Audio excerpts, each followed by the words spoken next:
திரு சங்கத்தமிழன், இதுல வந்து சிறுபான்மையினருக்கும் குறிப்பாக சிறுபான்மையினருக்கும் தலித் மக்களுக்கும் இதில் ஆபத்து இருக்கிறது அப்படின்னு எதை அடிப்படையிலாக அனைத்து கட்சி கூட்டத்தில் திருமாவளவன் அவர்கள் பேசியிருக்கார். செய்தியாளர் சந்திப்பிலும் தொடர்ச்சியாக அவர் பேசியிருக்கிறார். இது வந்து வாக்குரிமையையே பறிக்கக்கூடிய கேள்விக்குள்ளாக்கக்கூடியதாக இருக்கிறது என்று அவர் கருதுகிறார். எதன் அடிப்படையில் அப்படி ஒரு சந்தேகம் வருகிறது?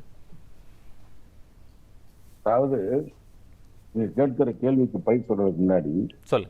நான் முக்கியமா கருத்து நான் கேள்வி திருத்தின வாக்குரிமை இல்ல குடியுரிமை. இல்ல நான் சரி பண்ணிக்கிறேன், நான் புரிஞ்சுக்கிட்டேன் சொல்ற கருத்து. நல்லது நல்லது. அதாவது ஒரு ஓட்டு ஒரு மதிப்பு அப்படின்னு இந்த சிஸ்டத்தை முதல்ல வந்து கொண்டு வந்ததே புரட்சியாளர் அம்பேத்கர் அவர்கள் தான். அது கொண்டு வரும் பொழுது பல பேர் அதுக்கு எதிர்த்தாங்க. அதுவும் குறிப்பாக சவார்கர்லாம் அதை கடுமையாக எதிர்க்கிறார். ஓட்டு என்பது வந்து யாருக்கு கிடைக்குதுன்னா மிட்டா மிராசுகளுக்கு, படித்தவர்களுக்கு, சொத்து உள்ளவர்களுக்கு, சொத்து பத்திரம் உள்ளவர்களுக்கு மட்டும்தான் ஓட்டு இருக்கு அப்படின்ற மாதிரி சிஸ்டத்தை அம்பேத்கர் தான் முதல் வரலாறு இங்கே உட்கார்ந்து அவையில் இருக்கின்ற அனைவருக்குமே தெரியும். அவர் தான் ஒரு ஓட்டு ஒரு மதிப்பு என்று. நெறியாளருக்கும் இருக்கின்ற அந்த மதிப்பு, எனக்கு இருக்கிற மதிப்பு, அதே டாடா பிர்லா, அதானி அம்பானி எல்லாம் ஒரே மதிப்பு தான். அப்படிப்பட்ட ஒரு சிஸ்டத்தை கொண்டு வந்தது எல்லாருக்குமே ஓட்டு கிடைக்கணும், எல்லாரும் ஜனநாயகத்துடைய கடமைகளை வந்து வேலை செய்ய வேண்டும் அப்படின்றத கொடுக்கப்பட்டது. ஆனா அந்த காலகட்டத்தில் யார் எதிர்த்தா அப்படின்றத என்னை விட தோழர் நந்தகுமாருக்கு நன்றாக தெரியும். சவார்கர் எதிர்த்தார், கோல்வார்கர் எதிர்த்தார், ஹெட்கவர் எதிர்த்தார். அவர்களுடைய கோட்பாடு என்ன அப்படின்னு பார்த்தீங்கன்னா, வருங்காலத்தில் இப்ப அந்த காலகட்டத்தில் அவங்களால செய்ய முடியல. அம்பேத்கர் மிக வலுவாக இருந்தார். அவர் என்ன திட்டம்னா, நான் சொல்றது வந்து எல்லாம் ஒரு அதாவது ஆதாரத்தோட தான் சொல்றேன். இந்தியாவில் வந்து முஸ்லிம்கள் வாழலாம், கிறிஸ்துவர்கள் வாழலாம், ஆனால் அவர்களுடைய ஓட்டு போடு உரிமை வருங்காலத்தில் கொடுக்க கூடாது அப்படின்றத பஞ்சாப் தாட்ஸ் என்ற புத்தகத்தில் தெளிவாக பதிவு செய்திருக்கிறார்கள். அதெல்லாம் நடைமுறைப்படுத்த முடியல அந்த காலகட்டத்தில். ஏன்னா ஜவஹர்லால் நேரு என்ற வலிமையான ஒரு ஜனநாயக சக்தி இருந்தார், மகாத்மா காந்தி இருந்தார், அதை விட புரட்சியாளர் அம்பேத்கர் இருந்தார். ஆனால் இப்போ 100ஆண்டு விழா கொண்டாடுகின்ற இந்த தருணத்தில், இதற்கு முன்னாடி 2002 கொண்டாடிருக்கலாம், 2004 கொண்டாந்திருக்கலாம், நான் அதெல்லாம் மறுக்கல. ஆனா இவ்வளவு அவசரமா கொண்டு வருவதற்கான வேலை என்ன? இப்ப அவருடைய பேரே பாருங்க, SIR. SIRனா என்ன? Special intensive revision. அதான் இருக்கிற அவசர காலமா. இப்ப ஐசியூனா என்ன? ஐசியூ உங்களுக்கு தெரியும், இன்டென்சிவ் யூனிட் கேர்ன்ற அவசர சிகிச்சைன்ற மாதிரி. இது ஒரு அவசரமா ஏன் கொண்டு வர்றீங்க?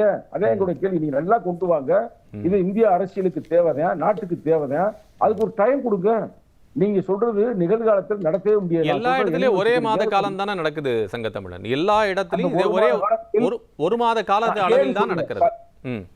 தமிழ்நாட்டில் அது நடத்த முடியாது. ஏன்னா இப்ப வந்து இன்னைக்கு அப்படி நியூஸ் அப்படியே திறந்து பாருங்க, இன்னும் 15 நாளைக்கு கடுமையான வந்து புயல், வெள்ளம், சூறாவளி காத்து இருக்குன்னு செய்தி வந்து கொண்டிருக்கிறது. இந்த 15 நாள்ல இவங்க மட்டும் எங்க போய் கேட்க முடியும்?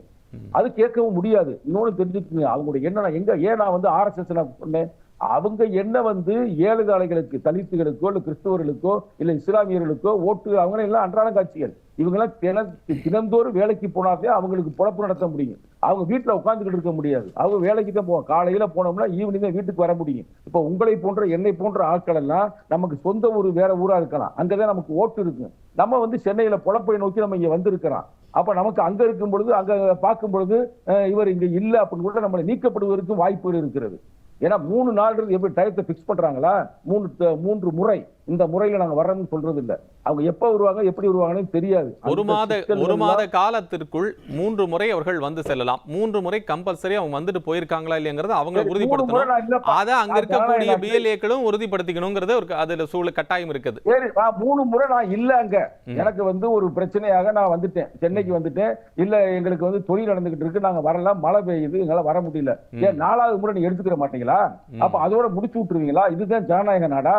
ஜனநாயக நாட்டுல உண்மையான ஓட்டு போடுவதற்கான தகுதி இருந்தால் அவனை தேடி கண்டுபிடிக்கணும்ல. ஏங்க இப்ப அந்த அம்மா வந்து பட்நாயக், அர்ச்சனா பட்நாயக், அந்த அம்மா என்ன பேட்டி கொடுத்தாங்க?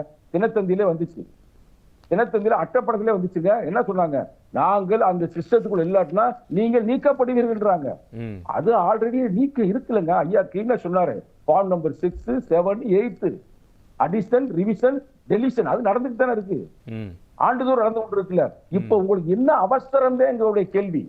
தேர்தல் முடியட்டு செய்யுங்க, நல்லா செய்யுங்க. உங்களை யாரு வேணாம்ன்றா? எங்க தலைவர் அதான் சொல்றாரு, இது வந்து வெறும் தேர்தலுக்கு உள்ள அந்த வாக்காளர்களுக்கு செய்யப்படுகின்றதை போல் தெரியவில்லை. அவருடைய குடியுரிமைக்கே ஒரு கேள்விக்குரிய உருவாக்குவதை போல் நடக்கின்றது அப்படின்னு சந்தேகம் அளிக்கிறது எங்களுக்கு எப்படின்னா இப்ப தோழர்கள்லாம் சொன்னீங்க, என நண்பர் நந்தகுமார் இருக்கட்டும், நம்ம தமிழா இருக்கட்டும், அவர்கள் சொன்ன கருத்துக்களுக்கு நான் உடன் பண்றேன். ஆனா ஒரு கருத்தை நான் அவங்கள்ட்ட கேள்வியா வைக்கிறேன். ஒரு கத்தி இருக்கு, கத்தியை வந்து ஆப்பிள் பழம் இருந்து அழகா வெட்டி நம்ம சாப்பிடலாம்.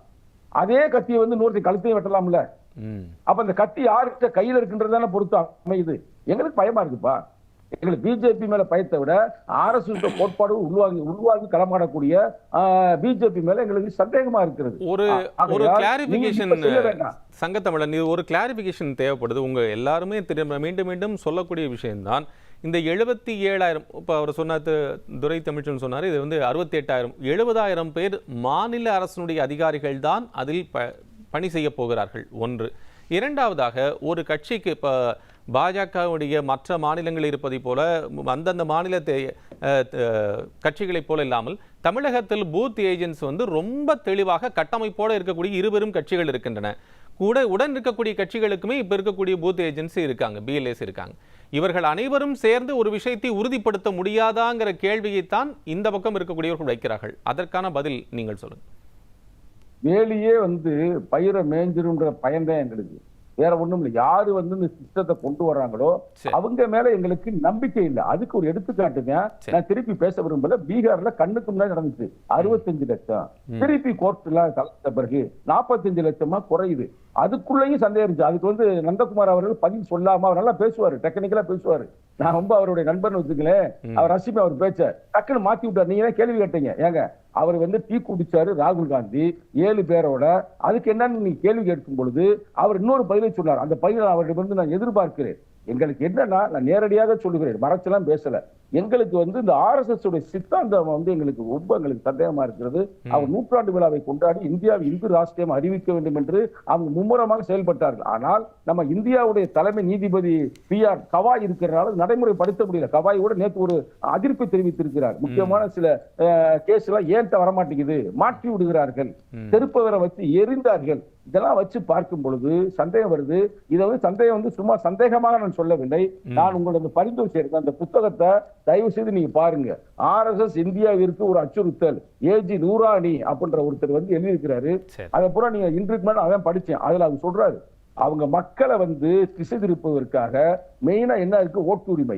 அந்த ஓட்டை வந்து அவங்கள்ட்ட இருந்து வாங்க முடியாது. அப்ப அதுல எல்லாம் எவ்வளவுக்கு ஓட்டு போடாமல் அவங்களை தடுக்க முடியும், இல்ல அவங்களை ஓட்டு போடாத அளவுக்கு எவ்வளவு சிக்கலை உருவாக்க வேண்டும் என்பதை மறைமுகமாக செயல்படுவார்னு அதுல பதிவு பண்ணியிருக்கிறார்ல. அப்ப அந்த புத்தகத்தை தடை பண்ணிருக்கணும்ல, ஏன் தடை பண்ணல? ஒரு சின்ன கேள்வி திரு சங்கத்தமிழன், என்னன்னா இப்ப அந்த மாதிரி ஒரு சூழல் வந்தால் 2029 ஆட்சி பிடிக்க வேண்டும் என்று எண்ணிருக்கக்கூடிய ஒரு கட்சி, அது எந்த கட்சியாக இருக்கட்டும், அப்படி ஒருவேளை இஸ்லாமியர்களையும் கிறிஸ்தவர்களையும் நீக்கிவிடக்கூடிய ஒரு சூழல் உருவாக்குமேயானால் அவர்களால் அந்த ஆட்சி பீடத்தை பிடிக்க முடியுமா அப்படிங்கிற கேள்வி இந்திய ஜனநாயக நாட்டில் எழுமா எழாதா? நிச்சயமாக எழும், அதுல மாற்று கருத்தே இல்லை. இன்னமும் கூட ஒரு முக்கியமான சொல்றேன், இப்ப எங்க தலைவரும் சரி, சில முக்கியமான திராவிட முன்னேற்ற கழகம் தலைவர்கள் எல்லாம் சொல்றாங்க, தமிழ்நாட்டுல வந்து இப்ப 1 கோடி அளவுக்கு ஓட்டு வந்து பிரச்சனை வருவதற்கான வாய்ப்புகள் இருக்குன்னு சொல்றாங்க. ஆனாலும் கூட நீங்க சொன்ன முன்னாடி ஒரு கேள்வி வச்சீங்க, PLO எல்லாம் வந்து தமிழ்நாட்டுல விவரமானவங்க, இங்க அரசியல் படுத்தப்பட்ட ஒரு பகுதி அப்படின்னு. இன்னைக்கு கூட இந்த பெரிய எதிர்ப்பு எங்க இருந்து வருது, தமிழ்நாட்டுல வருது, இல்லாட்டினா வெஸ்ட் பெங்கால்ல வருது. அந்த அம்மையார் நடத்துறாங்க. வேற எங்கேயும் பெரிய எதிர்ப்புகள் வராமல் கூட இருக்கலாம். ஆனால் தமிழ்நாட்டுல அவ்வளவுக்கு நடப்பதற்கு வாய்ப்பு இல்லை. அதை நிச்சயமாக நாங்கள் அரசியல் ரீதியாகவும் நீதிமன்றம் ரீதியாகவும் அதை தடுத்து நிறுத்திடுவோம். எங்களுக்கு என்ன பயம்னா, இந்த ஒரே ஒரு வார்த்தை, எங்களுக்கு என்ன பயம்னா, இந்திய தேசத்துல நார்த் இந்தியால அவ்வளவு மக்கள் அவ்வளவு அரசியல் வயப்படவில்லை. அவங்களுக்கு பூரா மத ரீதியாகத்தான் இன்னமும் அவங்களுடைய வாழ்க்கை வரலாறு சென்று கொண்டிருக்கிறது. அங்கே ஒரு சூழ்ச்சி செய்து விடுவார்களோ அப்படின்னு எங்களுக்கு பெரிய சந்தேகம் அளிக்கிறது. இப்ப கூட நாங்கள் போராடுவது தமிழக முதல் தளபதி ஸ்டாலினோ இல்ல எங்க தலைவர் எழுச்சி தமிழரோ அனைத்து கட்சி கூட்டத்தை கூட்டி போராடுவது வெறும் தமிழ்நாட்டுக்கு மட்டுமல்ல, அதை நான் தெளிவுபடுத்த விரும்புறேன். எங்களுக்கு வந்து தமிழ்நாட்டை நிச்சயம் ஆட்டையை போட முடியாதுங்க. இங்க தலகால இருந்தாலும் தாமரை இங்க மலராதுங்க. அதுல எந்த வகையான மாற்று கருத்தும் இல்ல. தமிழர்கள் அவ்வளவு வலிமையான ஒரு அரசியல் புரிதல் உள்ளவர்கள். ஆனா நார்த் இந்தியால இவர்கள் சிக்கலை உருவாக்குவார்கள். அதை தடுப்பதற்கு என்ன வழி என்பதற்காக தான் நாங்க வந்து அவங்க அரசியல் படுத்துறோம். சங்கத்தமிழன், நீங்க என்ன சொல்ல விரும்புறீங்க? நிறைவா உங்களுடைய கருத்து. ரொம்ப சுருக்கமா. அதாவது நந்தகுமார் ஐயாவுக்கு நம்ம இன்னொரு ஐயாவுக்கு நான் ஒரு கதை சொல்ல விரும்புறேன். ம். இவ்வளவு அவசரமா ஏன் பண்றீங்க? ஏன் ஒரு வருஷத்துக்கு முன்னாடி ஆரம்பிச்சிருக்க வேண்டியதானே? உங்களை யாரு தடுத்தா? சரி. அதானே எங்களுக்கு சந்தேகமா இருக்குது. இன்னொன்னு இருண்டவன் கண்ணுக்கெல்லாம் என்னமோ ஒரு பழமொழி சொன்னாப்புல, ம். ஐயாவுக்கு தெரியும், எனக்கு அடுத்து அவர் தான் பேசுவாரு. அவங்களுடைய ஆர்எஸ்எஸ் உடைய வேத புக்கே பஞ்சாப் தாட்ஸ். பஞ்சாப் தாட்ஸ்ல என்ன சொல்றாங்க? இஸ்லாமியரா நீனு, உன்னுடைய புனிதஸ்தரம் எங்க இருக்கு? வெளிநாட்டுல இருக்கு. கிறிஸ்துவனா உனக்கு புனிதஸ்தரம் வெளிநாட்டுல இருக்கு. இவர்கள் எல்லாம் இங்கு வாழலாம், ஆனால் ஓட்டு போடுகின்ற உரிமையை கொடுக்க கூடாதுன்னு எழுதியிருக்க எழுதலையா? பேச சொல்லுங்க. இப்ப நான் புக்கை எடுத்து இப்ப நான் உங்களுக்கு வாட்ஸ்அப்ல அனுப்புறேன். எங்களுக்கு அதுக்கே சந்தேகமா இருக்குது. அவசரமா செய்யாதீங்க, பொறுமையா செய்யுங்க. Right. தேர்தல் முடிஞ்ச அப்புறம் கூட செய்யுங்க. இல்லாட்டினா ஏன் ஓராண்டுகளுக்கு முன்னாடி செஞ்சுக்கலாம்ல? இதுதான் என்னுடைய கருத்து. Right. தேர்தல் முடிஞ்சதுக்கு அப்புறம் பண்ணி இதுல என்னங்க Right. பிரயோஜனம் இருக்கு? நிறைவு. ரொம்ப இது சுருக்கம். பண்ணி எப்படி தேர்தல் நடத்துறீங்க? இதுக்கு முன்னாடி Right, தேர்தல் right. நம்ம நிறைவுக்கு வருவோம். இதுவரை 8 இப்ப உங்களுக்கு ஏன் அவசரம்? அவசரமாக செய்யாதீர்கள். Right. அதுல நீங்க டாபிக் அதெல்லாம் வச்சிருக்கீங்க. அதாவது ஸ்பெஷல் இன்டென்சிவ், அவசரமான என்ன அவசரம் உங்களுக்கு? Right. எனக்கு ரொம்ப இன்டென்ஷன் இருக்கு. இது இன்டென்சிவ் இல்ல, உள்ளேயே உங்களுக்கு ஒரு இன்டென்ஷன் இருக்குது. அந்த இன்டென்ஷன்ல ஒடுக்கப்பட்ட மக்கள், சிறுபான்மை மக்கள், அவங்கள வந்து தூக்கிடணும். Right, right, right. நிறைவு செய். நடத்துறது உங்க திட்டம். ஐயா இதுவரை நடத்துங்க, பார்ப்போம்.